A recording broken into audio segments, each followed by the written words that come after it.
শুনছে না শুনছে না? হ্যাঁ, ইয়েস আর নো? ইয়েস, সবাইকে প্রার্থনা ঈশ্বর শুনছে? Yes, yes. তাহলে ঈশ্বর যদি শোনে, এখনো একজন শুনছে আপনার কথা, কে সেটা?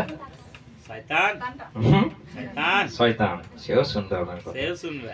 সেই জন্য যে কথাটা এতক্ষণ হচ্ছিল, যে ঈশ্বর যদি আপনার প্রার্থনা শোনে, শয়তানও আপনার নেগেটিভ কথাগুলো শুনবে। শয়তানও শুনবে, আপনি সাবধানে থাকবেন। আপনি যখন একটা মানুষকে ব্লেস করছেন, মানে সে ব্লেসিংস পাচ্ছে, একটা মানুষকে যখন খারাপ কথা বলবেন, সেই খারাপ কথাটাও শয়তান করে দেখাবে। সেই জন্যই আমরা মুখের কথা যেগুলো বলি, সেগুলো অনেক সময় হাসি, রাগ বা ইয়ার্কির ছলে আমরা বলি, কিন্তু সেই কথাটাও কিন্তু শয়তান করে করে নেবে, করে দেখাবে। সেই জন্য আমরা আমি তো কাউকে কখনো বলি না যে তুই মর, বা বাড়িতে ছেলেদেরকে কথায় কথায় তোর এই হবে, তো তাই হবে, তোর দেখবি এই হয়ে যাবে, তোর কোনোদিন শান্তি হবে না। আমরা অনেক সময় বলি তোর কপালে অনেক দুঃখ আছে, এখন বলি তো কপালে সত্যি করেই দুঃখ নিয়ে চলে আসে শয়তান। সেই জন্য আপনি আহ খারাপ কথাটা আপনি বলবেন না। আপনি রেগে হয়তো দুটো চড় মেরে দিতে পারেন, খারাপ কথাটা চড়ের থেকেও কিন্তু ভয়ঙ্কর হয়ে যাবে। সেজন্য আমরা একটা মানুষকে যখন প্রার্থনা করছি, আশীর্বাদ নিয়ে আসছি তার জীবনে, সেজন্য আপনি যখন খারাপ কথাটা বলবেন, তুই দেখবি ক্ষেপে যাবি। সে কিন্তু ক্ষেপে যাওয়ার চান্স থাকবে, কারণ শয়তান আপনার কথাটা শুনে নেবে। ওই যখন হোক না যখন হোক, কার্য করে দেবে। তার জীবনে ওই খ্যাপামোটা ধরিয়ে দেবে। সেই জন্য আপনি সাবধান থাকুন, ঠিক আছে? আসুন আমরা প্রার্থনা করি, একবার চোখ বন্ধ করি। প্রভু যিশু, তোমাকে ধন্যবাদ। প্রভু, তোমার জীবন্ত বাক্য তুমি আমাদেরকে দিয়েছো। প্রভু, আজকে আমরা আরো একবার প্রভু শুনবো তোমার সেই বাক্য, জীবন্ত বাক্য, দ্বিধার তীক্ষ্ণ ধারালো অস্ত্রের ন্যায়, যা সমস্ত কিছুকে ভেদ করতে পারে। প্রভু, সেই বাক্যকে মেনে চলতে তুমি আমাদের আশীর্বাদ করো প্রভু, সর্বতভাবে। প্রভু, সেই বাক্যকে যেন আমরা মেনে চলতে পারি প্রভু যীশু খ্রিস্ট। হ্যাঁ প্রভু, আমরা অনেক বাক্য আমরা শুনি, কিন্তু সব পালন করতে, মেনে চলতে আমরা পারি না। কিন্তু আমরা যেন আজ থেকে যেই বাক্য আমরা শুনবো, আমরা যেন পালন করতে পারি, মেনে চলতে পারি প্রভু, কারণ তোমার দিন আসন্ন সন্নিকট প্রভু। আমরা প্রস্তুত থাকি প্রভু, তোমার বাক্যকে নিয়ে আমরা যেন সতর্ক থাকি, আমরা যেন প্রস্তুত থাকি। তুমি আমাদের আশীর্বাদ করো, আর তোমার বাক্য আমরা যেন কখনো ভুলে না যাই, আর তোমার বাক্যকে আমরা যেন কখনো ভুল না বুঝি, আমরা যেন নিজেদের ইচ্ছা মতো আমরা বুঝে নিয়ে মানে যেন না করি। তোমার বাক্য তুমি কি বলেছো আমরা যেন এটা নিগূঢ় তত্ত্ব যেন আমরা বুঝতে পারি। আজ থেকে তুমি আমাদের সেই জ্ঞান দাও প্রভু। ও প্রভু, আমরা নিজেদের মন গড়া, নিজেদের ইচ্ছা মতো কথা যেন আমরা না বলি, তোমার কাছ থেকে ও প্রভু সেই মানে নিয়ে তবে যেন আমরা কথা বলতে পারি। তুমি আশীর্বাদ করো, অনুগ্রহ দাও। আমরা যারা শুনছি, তুমি পবিত্র আত্মা হয়ে প্রভু, পবিত্র আত্মা দ্বারা শুনতে তুমি দয়া করো। আর প্রভু, আমি বলছি পবিত্র আত্মায় বলতে তুমি দয়া করো প্রভু যিশু। বলতে এবং বুঝতে পবিত্র আত্মা তুমি আশীর্বাদ করো, সাহায্য করো প্রভু। এখন প্রভু, তোমার বাক্য পবিত্র আত্মা দ্বারা শুনতে এবং বলতে তুমি আশীর্বাদ করো। তোমার ইচ্ছা, তোমার পরিকল্পনা পূর্ণ হোক, এই প্রার্থনা প্রভু যীশু খ্রিস্ট আমি তোমার নামেই চাই। Amen, amen, amen, amen, amen. Hallelujah, hallelujah, জয় যিশু। জয় যিশু। 2025 সালের 5 তারিখ আজকে, তাই তো? 2025 সালের 5 তারিখ। প্রভু মারা গেছেন কতদিন হলো? প্রভু মারা গেছে 2025 সাল হয়ে গেল, পাক্কা 2025 সাল 5 দিন 11 ঘন্টা 48 মিনিট হয়ে গেল। সেই জন্য আপনি এই কথাটা চিন্তা করুন, আমরা এখনো বেঁচে আছি, আমরা এখনো দাঁড়িয়ে আছি, এখনো আমাদের মুখে কথা বলার শক্তি আছে। ইয়েস আর নো? ইয়েস। এখনো আমাদের মুখে কথা বলার শক্তি আছে, মানে এখনো আপনি আপনার যন্ত্রটাকে বাগাতে পারেন। এখনো আপনি আপনার হৃদয় যন্ত্রটাকে, এটা ধরে যন্ত্র, এটা হৃদযন্ত্র বলে না, আপনি এখনো আপনার এই যন্ত্রটাকে বাগাতে পারেন। কেমন বাগাতে পারেন? যদি টেরা বেঁকা ভুল ভাল থাকে, আপনি এখনো সেটাকে সোজা করতে পারেন। যদি আপনার কাছ থেকে সময় চলে যায়, তাহলে আপনি আপনার এই যন্ত্রটাকে আর বাগাতে পারবেন না। আর যে জিনিস, যন্ত্র খারাপ, যে যন্ত্রটা অকেজো, তাকে কেউ আর ব্যবহার করবে না। সেটা কোথায় থাকে? যে যন্ত্র খারাপ থাকে তাকে কোথায় রাখা হয়? বাতিল করে দেওয়া হয়।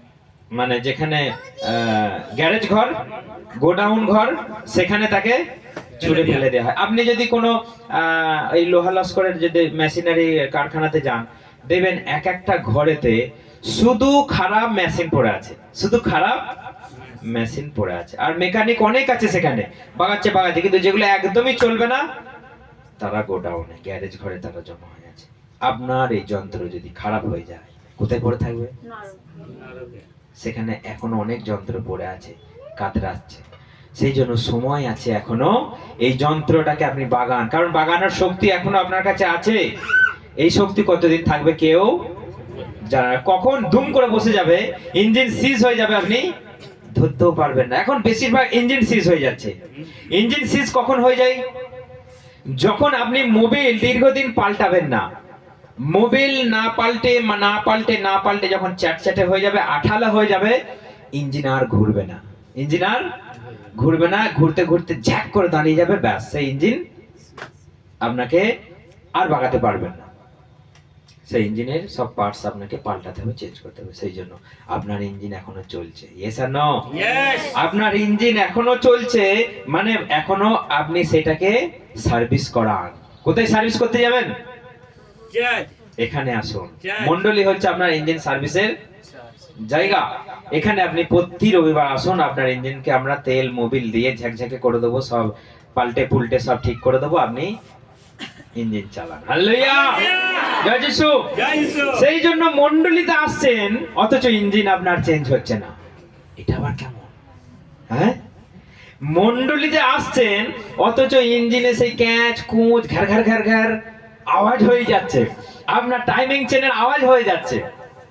এইগুলো কিন্তু ঠিক নয়, তার মানে মিস্ত্রি খারাপ, তাই তো? আপনি গ্যারেজে আসছেন অথচ আপনার ইঞ্জিনের সাউন্ড, কার দোষ? মিস্ত্রির দোষ।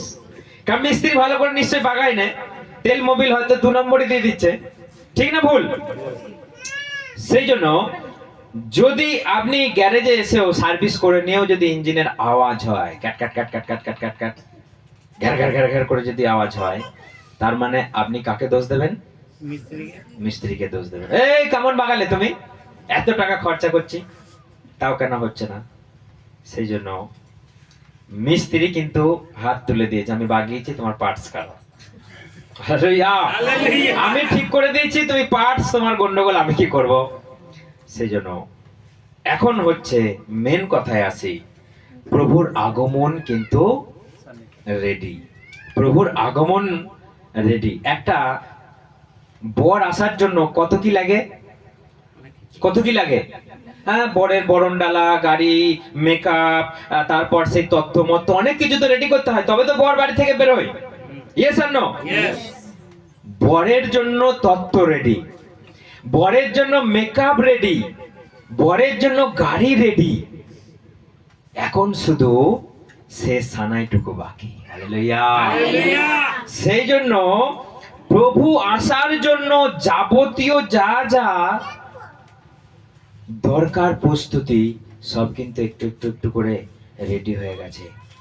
সেই জন্য 2025 সাল থেকে আপনি অবহেলা করবেন না, একটা দিনও অবহেলা করবেন না, কারণ প্রভু কোন টাইমে আসবে আমরা কেউ জানি না। এবং এই কথাটাও তিনি বলেছেন যে কোন মুহূর্তে আসবে এটা আমরা কেউ জানি না। যখন তোমরা মনে করবে এখন আসবে না, তখনই আসবে। যখন তোমরা মনে করবে এখন বেশ ভালো আছি, প্রভু বলার তো প্রভু আসার তো অনেক সাইন দিয়েছে, অনেক চিহ্ন দিয়েছে, সে তো এখনো কিছুই হয় নাই, এখন তাহলে প্রভুর আসতে দেরি আছে, আমরা আমাদের ইচ্ছা মতো কিছুদিন চলি না। চলতে চলতে চলতে চলতে আপনি যত লুজ দেবেন তত লুজ সেটা পেয়ে যাবে। আপনার জীবনের দিক থেকে বলছি, যত লুজ দেবেন তত আস্তে আস্তে আপনার লুজ বেরিয়ে চলবে। হঠাৎ করে ঝপ করে একদিন প্রভু আসবে, আপনি বঞ্চিত হয়ে যাবেন। হঠাৎ করে প্রভু একদিন আসবে, এমন তিনি বলেছেন যে সেই দিন হঠাৎ করে হবে। কেমন হবে? কারো প্রস্তুতি থাকবে না, কেউ প্রত্যাশায় থাকবে না যে আজকে এই দিনটা ঘটতে পারে। কেমন হবে আপনি কল্পনায় রাখুন, আমি একটা কল্পনা করে রেখেছি কেমন হবে সেই দিনটা। আপনি একটা কল্পনা করে রাখুন সেই দিনটা কেমন হবে। কেউ বোঝাতে পারবে না আপনাকে, কেউ বলে দিতে পারবে না সেই দিনটা কখন ঝপ করে আপনার জীবনে নেমে আসবে, আমরা কেউ জানি না। সেই জন্য সব সময় প্রস্তুতি, প্রভু আসছে, প্রভু আসছে, প্রভু আসছে। আমরা শুধু কল্পনাই করতে পারি কেমন আসছে, কেমন আসছে। আমাদেরকে মণ্ডলীতে আসতে হবে আর প্রত্যেকটা রবিবার প্রস্তুতি নিতে হবে। আমরা এখন একটা জিনিস খেয়াল রাখবো, মণ্ডলীতে এসে আমাদের ঐক্যবদ্ধ থাকতে হবে। কারণ শেষের সময় মণ্ডলী এক থাকবে না। কারণটা কি বলেন তো? কারণ এখানে যদি একতা যদি না থাকে, আপনি কাকে বাঁচাতে পারবেন? কাউকে পারবেন বাঁচাতে? যদি এখানে যদি আমি একা দাঁড়িয়ে থাকি, আমার কথা বেরোবে? শোনার লোক না থাকলে পাস্টারের কথা বেরোবে যেখানেই হোক। আর যদি মণ্ডলী যদি না থাকে, পাস্টার বাঁচবে? মণ্ডলী যদি না থাকে, পাস্টার বাঁচবে না, পাস্টারও একদম শুকিয়ে যাবে। কারণ তার কথা আর বেরোবে না। বেরোচ্ছে বলে সেই জিনিসটা উজ্জীবিত থাকছে, জীবন জীবিত থাকছে। না বেরোলে সেটাও একদিন থেমে যাবে। সেই জন্য শেষকালে মণ্ডলী ছিন্ন ভিন্ন হয়ে যাওয়ার চান্সটা বেশি থাকবে। আমাদেরকে এই জিনিসটাকে জোর দিতে হবে। যত প্রভুর আগমন হবে, কাছে এসে যাবে, শয়তান তত মণ্ডলীগুলোকে টার্গেট নেবে, মণ্ডলীগুলোকে ভেঙে দুভাগ করে দেওয়ার, মণ্ডলীর মধ্যে নানা মতবাদ ঢুকিয়ে দেওয়ার, মণ্ডলীর মধ্যে মানুষের বিরোধ, মানুষের শিক্ষা গুলোকে সব লন্ডভন্ড করে দেবে। কেমন? ও বলবে এটা ঠিক, ও বলবে ওইটা ঠিক, ও বলবে ওদের শিক্ষা ভালো, ও বলবে ওদের শিক্ষা ভালো। মানুষ শেষমেশ ঈশ্বরের শিক্ষা থেকে বঞ্চিত হবে। সেই জন্য অন্তিমকালে আমাদের চার্চের ঐক্যবদ্ধ, শুধু আমাদের নয়, সারা জগতের চার্চকে ঐক্যবদ্ধ থাকতে হবে। এইটা প্রভু আমাদেরকে বলছেন। Hallelujah, hallelujah. সেই জন্য ঐক্যবদ্ধ ছাড়া আপনি কিন্তু কিছু করতে পারবেন না। যদিও কখনো কখনো সৃষ্টি হয় কোনো ভাঙনের, সেটা ইমিডিয়েট মেরামত করতে হবে, শুধু আমাদের জন্য নয়। যেহেতু এই প্রচার রেকর্ড হচ্ছে, এটা সবার জন্য। কারণ আমরা খবর পাচ্ছি চারিদিকে শুধু ভাঙন আর ভাঙন, চারিদিকে শুধু খারাপ শিক্ষা, চারিদিকে শুধু ভ্রান্তিকর শিক্ষা ছড়িয়ে পড়েছে। মানুষের মধ্যে ঐক্যবদ্ধ হবার শিক্ষা খুব কম, প্রথম কথা। দ্বিতীয় কথা হচ্ছে, অন্তিমকালে মানুষ কেবল প্রভুর আশ্চর্য কাজের দিকে তাকাচ্ছে। Hallelujah, hallelujah. মানুষ কেবল প্রভুর আশ্চর্য কাজের দিকে তাকাচ্ছে। প্রভু আসছে এই কথাটার দিকে কেউ নজর দিচ্ছে না। প্রভু আসছে এই কথাটার দিকে কেউ নজর দিচ্ছে না, এই কথাটার উপরে কেউ জোর দিচ্ছে না। দুটো জিনিসই, এই কথাটার উপরে কেউ জোর দিচ্ছে না, এই কথাটার উপরে কেউ নজরও দিচ্ছে না। প্রভু আসছে। বর আসার জন্য কি প্রথমে বললাম? সব প্রস্তুতি। কি প্রস্তুতি আমি সব বলছি, কিন্তু এখন আমাদের দেখতে হবে যে প্রভুর কাছে আমি আসছি কি শুধু আশ্চর্য কাজের জন্য, শুধু সুস্থ হবার জন্য? কিন্তু জগতের লক্ষ্য, জগতের দৃষ্টি কিন্তু ওইটাই।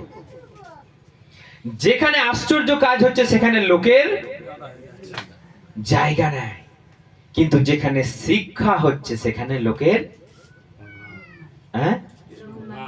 সেখানে জায়গা ফাঁকা। আর যেখানে আশ্চর্য কাজ হচ্ছে সেখানে অভাব নাই, সেখানে জায়গা ফাঁকা নেই। কিন্তু আশ্চর্য কাজ হচ্ছে, খুব ভালো কথা, হোক, ঈশ্বরের গৌরব হোক, ঈশ্বরের মহিমা হোক। কিন্তু প্রভু আসছে, তুমি সুস্থ হয়ে কি করবে? প্রভু আসছে, তুমি যদি এটা না জেনে, এটা তুমি যদি না প্রস্তুত থাকো, তুমি সুস্থ হয়ে তুমি ড্যান্স করতেই চলে যাবে। হ্যাঁ কি না? প্রভু বলছে তুমি দুটো পা নিয়ে নরকে যাচ্ছে, তোমার একটা পা নিয়ে যাওয়াই ভালো। অনেক সময় আমাদের সুস্থ হয় না, এটা তার ইচ্ছা। কারণটা কি? আপনি সুস্থ হয়ে গেলেই বেগরমাই করবেন। প্রভু চায় আপনাকে কোনো জর্জরিত অবস্থায় রেখে দিয়ে আপনার প্রাণটা যাতে বেঁচে যায়। হালেলুয়া। কিন্তু আমরা বুঝি না সেটা। আমরা বুঝি প্রভু তুমি দিলে না, হলো না, এটা বললে বলবো হচ্ছে না, বললে তুমি এই কথাটা বললে ভুলাচ্ছ। কিন্তু প্রভুর পরিকল্পনা দেখুন, আপনি এই অবস্থায় থাকুন, যেটা যে কোনো পরিস্থিতি হতে পারে। প্রভু চাই এটা। কারণটা কি? আপনি এই পরিস্থিতি থেকে বেরিয়ে গেলেই আপনার ডানা গজিয়ে যাবে। ডানা গজিয়ে গেলে কি হবে? আপনি উড়ে উড়ে উড়ে উড়ে উড়ে বেড়াবেন, বাড়ির প্রতি আর মন থাকবে না। প্রভু চায় তোমাকে ওই ডানা ছেটেই রাখতে চায়। হালেলুয়া! হালেলুয়া! কারণ এটা প্রভুর ইচ্ছা, তোমার প্রাণটাকে তিনি হারাতে চান না। তোমার প্রাণটাকে তিনি হারাতে চান না। সেই জন্য প্রভু তোমার মনের কথা জেনে বসে আছে যে তোমাকে যদি আমি এটা ঠিক করে দিই, তুমি আর আমার কাছে আসবে না। তাতে তোমার ওই ডানা, দুটো ডানা নিয়ে নরকে যাচ্ছে, তোমার ডানা ছেটে স্বর্গে যাওয়া ভালো। হালেলুয়া! সেই জন্য আশ্চর্য কাজের দিকে অন্তিম কালের মানুষ যেন না তাকায়। কারণ আমরা দেখতে পাচ্ছি যেখানে একটু সুস্থ হচ্ছে সেখানে লাইন লেগে গেছে, সেখানে মেলা বসে যাচ্ছে একদিনের মাথায়। এত লাইন, মানুষের মেলা বসে যাচ্ছে, ঢল বসে যাচ্ছে। তার মানে চিন্তা কর মানুষের রোগ কোথায় পৌঁছে গেছে।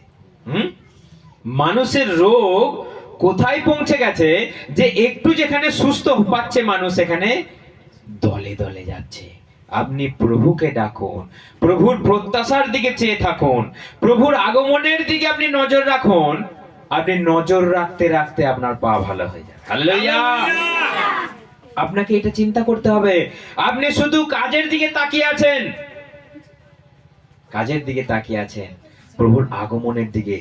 আজকে প্রভু যিশু আমাদের সবাইকে সচেতন করছে, যারা পরেও শুনবে, আপনি প্রভুর আগমনের দিকে তাকান, আপনি প্রভুর বিচারের দিকে তাকান, আপনি প্রভুর প্রস্তুতির দিকে তাকান। তিনি আসছেন, দেরি নাই, এটার দিকে তাকান। আপনি সুস্থ হবার আশায় ছটফট করবেন না, আপনার জীবন ঠিক হবার আশায় ছটফট করবেন না। আপনি ছটফট করুন, তিনি আসছেন, আমাকে তার সঙ্গে যেতে হবে। ধরুন সবাই বিয়ে বাড়িতে মেকআপ করে রেডি হয়ে গেছে, আপনার হয়নি, আপনার তৎপরতাটা কেমন বাড়বে? বাসে বরযাত্রী বাস এদিকে প্যাক প্যাক করে হরেন মারছে, আপনার তৎপরতাটা কেমন থাকবে? কখনো হয়েছে আমাদের জীবনে, কখনো কখনো হয়েছে। কারণ অনেক বিয়ে, অনেক ওকেশন আমরা কাটিয়েছি। সবাই রেডি, বাসে চেপে পড়েছে সিট ধরার জন্য সবাই। হ্যাঁ, বরযাত্রী বাসে সিট ধরার জন্য কেমন করে মানুষে। এবার বাস ছেড়ে দিল, মানে বরযাত্রী এবার চলে গেল। আপনার তৎপরতা কেমন থাকা দরকার? সেম তৎপরতা আপনার এখন থাকা দরকার। তিনি আসছেন, আপনার বর আসছেন, তার যাবতীয় মেকআপে তিনি রেডি। হালেলুয়া! সেই জন্য আপনি আশ্চর্য আশ্চর্য কাজের দিকে তাকাবেন না। আজকে মানুষ যেখানে যেখানে আশ্চর্য কাজ হচ্ছে ছুটে যাচ্ছে। ধরুন আপনার বাড়ির গ্রামের যে প্রধান দেবতা, সে কথা বলছে, সুস্থ হওয়া তো দূরের কথা, সে আপনার জীবন চরিত্র নারী নক্ষত্র বলে দিচ্ছে, মাথার চুল থেকে পায়ের নখ, ভবিষ্যৎ অতীত সব বলে দিচ্ছে। এমনকি মারাত্মক রোগকেও সুস্থ করে দিচ্ছে। আপনি কি করবেন তখন? হ্যাঁ, প্রভুর প্রস্তুতির দিকে আপনারা নজর থাকবে, প্রভুর আগমনের দিকে আপনারা নজর থাকবে। এটাও জেনে রাখুন যে গ্রামের বারোয়ারি তলার ঠাকুরগুলো একদিন কথা বলবে। হালেলুয়া! ঈশ্বরের গৌরব হোক। তিনি আমাদেরকে এটা বলেছেন, তিনি আমাদেরকে এটা আগেই বলেছেন। কারণ প্রভু বলছে, আমি তোমাদের এটা আগেই বলে রাখলাম যেন সেই মতো অবস্থায় তোমরা উদ্বিগ্ন না হও, সেই মতো অবস্থায় তোমরা যেন ছটফট না করো, সেই মতো অবস্থায় তোমরা যেন শান্ত থাকো। সেই জন্য আগেই আমি তোমাদের বলে রাখছি এইগুলো ঘটবে। শয়তান এসে ওই মূর্তিগুলোকে পাওয়ার দেবে, সে তোমার কাছে কথা বলবে, তোমার সঙ্গে কথা বলবে, তোমার জীবন চরিত্র অতীত ভবিষ্যৎ সব বলে দেবে। তখন তুমি কি তার আগমনের দিকে চেয়ে থাকবে, না তার কাছে গিয়ে তুমি সাষ্টাঙ্গে প্রণাম করবে? এটা তোমার সিদ্ধান্তের ব্যাপার। সেই জন্য আপনি এই সময় সব থেকে সচেতন থাকবেন। অন্তিম কালে এইটাই ঘটবে, তার আগমনের সময় এইটাই ঘটবে। হালেলুয়া! আর একটা সব থেকে বড় মারাত্মক বিষয়, প্রভুর আগমনের সময় এই সুসমাচারের কথা, এই প্রভুর আগমনের কথা সবাই হেসে উড়িয়ে দেবে। আপনি যত প্রচার করবেন যে প্রভু আসছে, আপনি যত প্রচার করবেন যে যিশুর আগমন কাছে, আমি প্রভু যিশুকে বিশ্বাস করি, তত লোকে হেসে উড়িয়ে দেবে। কারণ প্রভু বলছে এটা শোনার পরেও ধার্মিক আরো ধার্মিক হবে, আর পাপী আরো পাপী হবে। আরো পাপ করবে।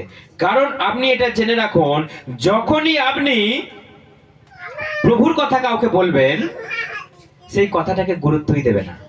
যে চাকরিজীবী সে আরো দিমাকে, অহংকারে, তার ঘমণ্ডে সে আরো পথ চলবে। দূর, এইগুলো যত সব ছেলে খেলা, এই যাদের কাজ নেই তারা এগুলো করে। কি বলবে তারা? যাদের কাজ নেই, যাদের খেয়ে দে কম্ম নেয়, তারাই এগুলো করে বেড়ায়। আমাদের কাজ আছে, আমাদের কাজ আছে, আমাদের অনেক ব্যস্ততা আছে, সব করা আমাদের টাইম নাই। সেই জন্য এই কথাটা আপনি জেনে রাখুন, স্বর্গীয় ব্যাপারটা তাদের কাছে একটা হাসির খোরাক। কি হবে?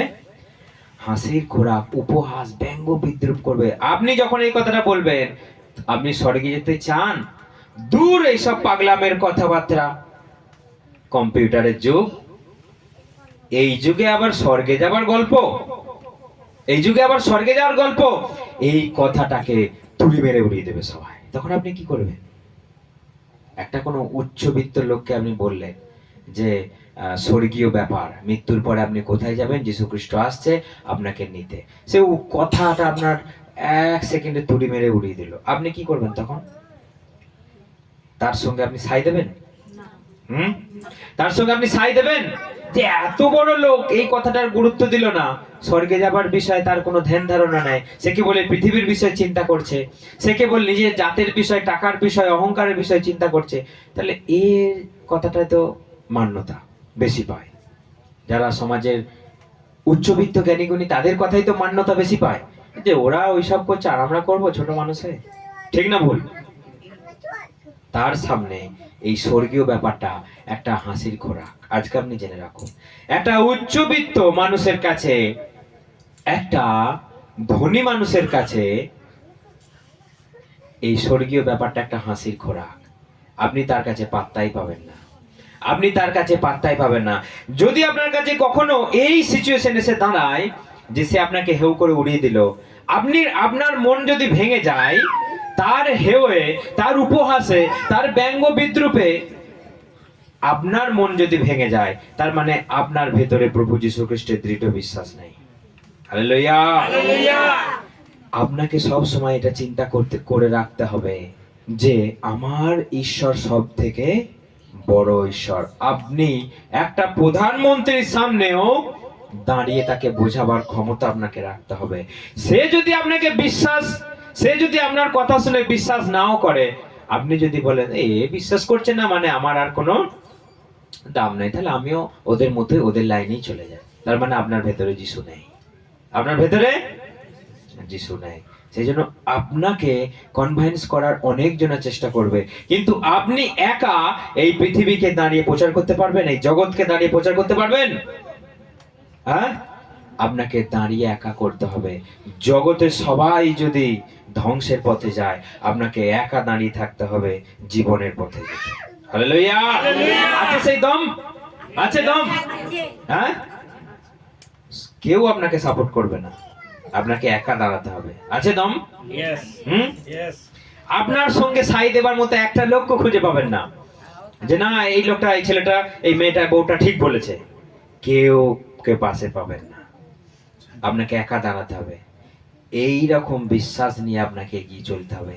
কারণ যিশু যখন ক্রুশের উপরে ঝুলে গিয়েছিল, তাকে কেউ সাপোর্ট করেছিল না। তিনি একা ক্রুশের উপরে ঝুলে গিয়েছিলেন। তিনি একা সমগ্র মানব জাতির জন্য একা দাঁড়িয়েছিলেন।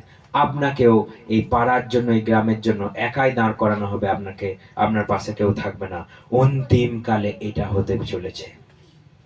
সেই জন্য আপনি কি এটার মধ্যে প্রস্তুতি নিয়েছেন?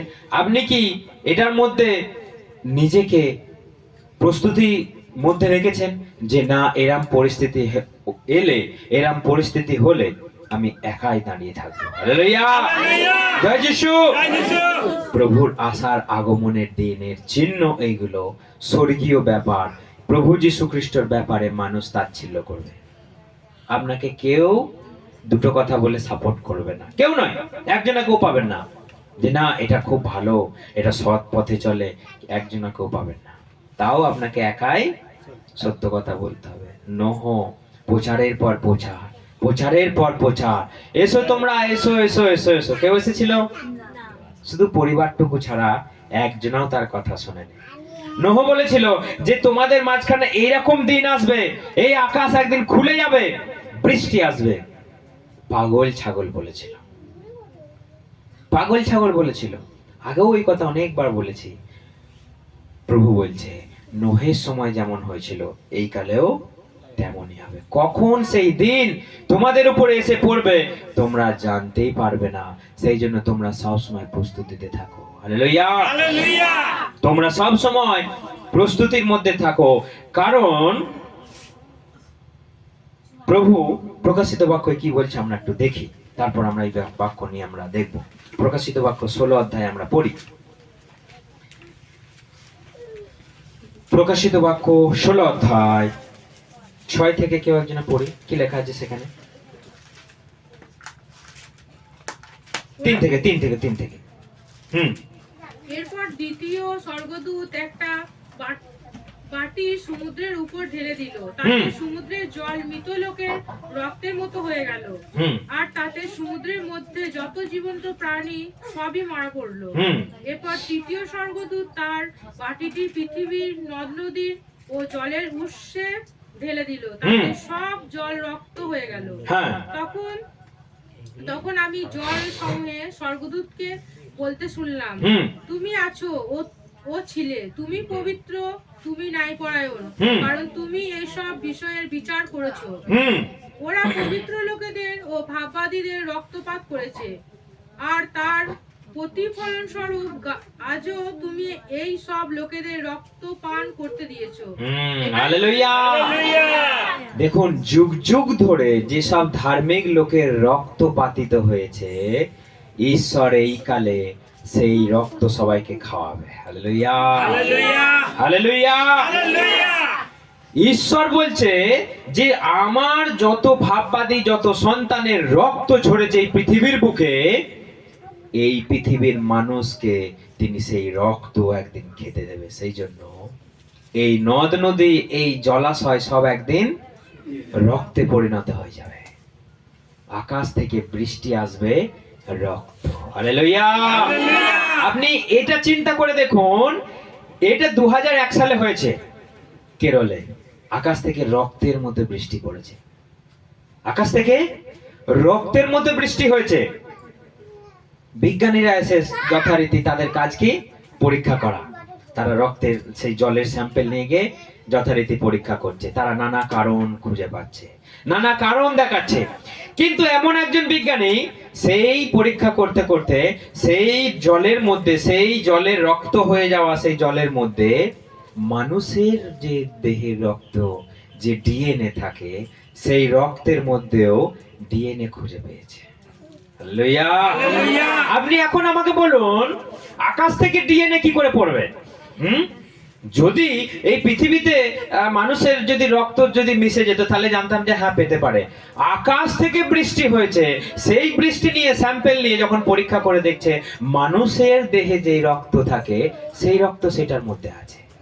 তাহলে আপনি এখন বলুন, আকাশ থেকে তাহলে কার রক্ত পড়লো ওটা?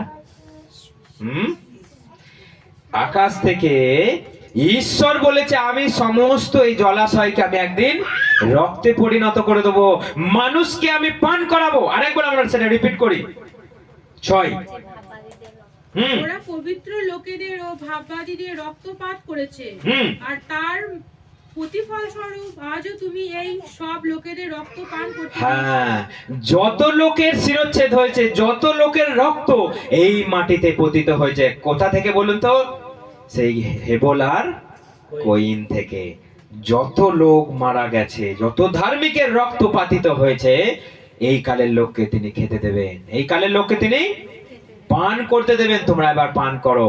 সেই জন্য অন্তিম কালে লেখা রয়েছে এমন একজন স্বর্গদূত এলো, সে সেই বাটিটা উল্টে দিল পৃথিবীর উপরে। আকাশ থেকে রক্ত পড়তে লাগবে, পৃথিবীর জলাশয় সব রক্তে পরিণত হয়ে যাবে। যাবেন কোথায় আপনি? তখন যান আপনার অ্যাকোয়াগার্ডে ফিল্টার করুন। বড় বড় তো বাড়িতে ফিল্টার আছে, আপনার অ্যাকোয়াগার্ড থেকে শুরু করে নানা গার্ড আছে। কোন গার্ডে আপনি ফিল্টার করবেন এখন? তিনি বলেছেন এ কালের লোককে আমি পান করতে দেব। এই ঘটনাগুলো কেন তিনি ঘটাচ্ছেন? যাতে আমরা জানতে পারি, যাতে আমরা বুঝতে পারি। এই ঘটনাগুলো তিনি ঘটাচ্ছেন কারণ জগতের লোক এটা জেনেও যাতে আর না জানতে পারে। সেই জন্য তিনি বলছেন এ কালের লোক বুঝেও বুঝবে না, আর তারা যাতে বোঝে আর আমার কাছে আসে আমি তাদের সুস্থ করি, সেই জন্য তারা বুঝেও বুঝবে না, কারণ তারা মরবে, কারণ তারা নরকের জন্য। হালেলুয়া! সেই জন্য দেখুন এই ঘটনাগুলো প্রভু একটু একটু করে ঘটাচ্ছে। 2001 সালেই সেটা হয়ে গেছে। আজকে কত সাল? 25 সাল। তাহলে একটু একটু করে আমরা দেখছি যে সেই সব ঘটনাগুলো ঘটতে ঘটতে ঘটতে ঘটতে আসছে। একদিন যখন হঠাৎ করে ঘটবে, সবাই বিজ্ঞানীদের কথা মতো এই জগতের লোক কি বলবে জানেন?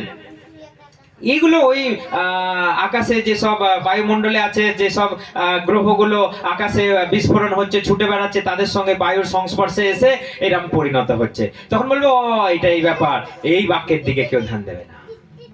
তখন এই বাক্যের দিকে কেউ ধ্যান দেবে না। সেই জন্য ঈশ্বর একটু একটু করে আমাদের বোঝাতে চাইছেন, দেখো এইসব কিন্তু ঘটতে শুরু করেছে, অন্তিম কালের এগুলো চিহ্ন, তোমরা এগুলোতে গুরুত্ব দাও, তোমরা এগুলোতে সচেতন থাকো। একটু একটু করে শুরু হচ্ছে। কিন্তু জগতের লোক কি বলবে? এটাই ট্র্যাটোস্ফিয়ার আছে, বায়ুমণ্ডলে আছে, ওজোনোস্ফিয়ার আছে, সেখান থেকে এই আকাশ থেকে বৃষ্টি এসে ঘর্ষণ খেতে খেতে বায়ুমণ্ডলের এই পলিউশনের সঙ্গে সংস্পর্শে আস্তে আস্তে রক্ত হয়ে যাচ্ছে, অ্যাসিড বৃষ্টি হয়। সেই রকম বলবে এরকম রক্ত বৃষ্টি হচ্ছে, নানা কারণ দেখিয়ে দেবে। আপনি বলবেন ও তাহলে ঠিক আছে, তাহলে যিশুর সঙ্গে কোনো এসবের সম্পর্ক নাই। তখনও মানুষকে ভুলানো হবে। এখন একটু একটু করে এলিয়ানের গল্প দেখানো হচ্ছে না? ঠিক সেই রকমই প্রভু একটু একটু করে সব দেখাবে। এলিয়ানের গল্প কিছুই নয়, এলিয়ান একটা গুজব মাত্র। কিন্তু এই গল্প কেন মানুষের মনের ভেতরে একটু একটু করে ঢুকে যাচ্ছে? এটা শয়তানের চালাকি, যাতে অন্তিমকালে সে যখন এই নিউজটা চালাবে, এই ব্যাপারটা যখন চালাবে, মানুষ তখনও বলবে ও তাহলে সেই গোপন আগমনে সবাই চলে গেল, এলিয়ান এসে সবাইকে চুরি করে নিয়ে চলে গেছে। কারণ এইটা যাতে মানুষের মনে এটা যেন জাঁকিয়ে না বসে, সেই জন্য একটু একটু করে এলিয়ানের গল্প মানুষের মনে ঢুকে গেছে। হালেলুয়া! মানুষের মনে ঢুকে গেছে। তখন শয়তান এসে চালিয়ে দেবে, এলিয়ান ওদেরকে চুরি করে নিয়ে চলে গেছে। আপনি তখন বলবেন ও তাহলে ঠিক আছে, তাহলে এখানে যিশুর সঙ্গে আর কোনো ব্যাপার নেই। তখন আপনি আবার চুপ করে ঘরে বসে গেলেন। যেদিন যিশু আসবে, যেদিন যিশু আকাশ খুলে আসবে, সেই দিন আপনার টনকটা নড়বে। তখন আর আপনার হাতে সময় নেই। তখন সব গায়া, সব গায়া, কাহা গায়া পাতা নেই, সব গায়া, টাইম গায়া। সেই জন্য আপনি এটা চিন্তা করে রাখুন, প্রভুর প্রস্তুতি আসন্ন, তিনি রেডি, তার শয্যায় তিনি রেডি। আপনি প্রস্তুত? Are you ready? একদম। তিনি আসছেন। আপনার মেকআপ আছে আপনার কাছে? বর আসছে, তখন মেকআপ করতে যাবেন না তো? এই ঠোঁট পালিশটা, এই চোখ পালিশটা, আপনাকে এখন থেকেই মেকআপে, যাবতীয় আপনার হৃদয়ের মেকআপে রেডি থাকতে হবে। হালেলুয়া! প্রথমে দেখলাম কি, যে আকাশ থেকে রক্ত বৃষ্টি। দ্বিতীয়, জেরুসালেমের মন্দির তৈরির, এটা আমি আগেও বলেছি। আজ থেকে কতদিন আগে বলেছি? এক বছর হয়ে গেল। হ্যাঁ, আজ থেকে প্রায় মাস 6 আগে আমি বলেছি।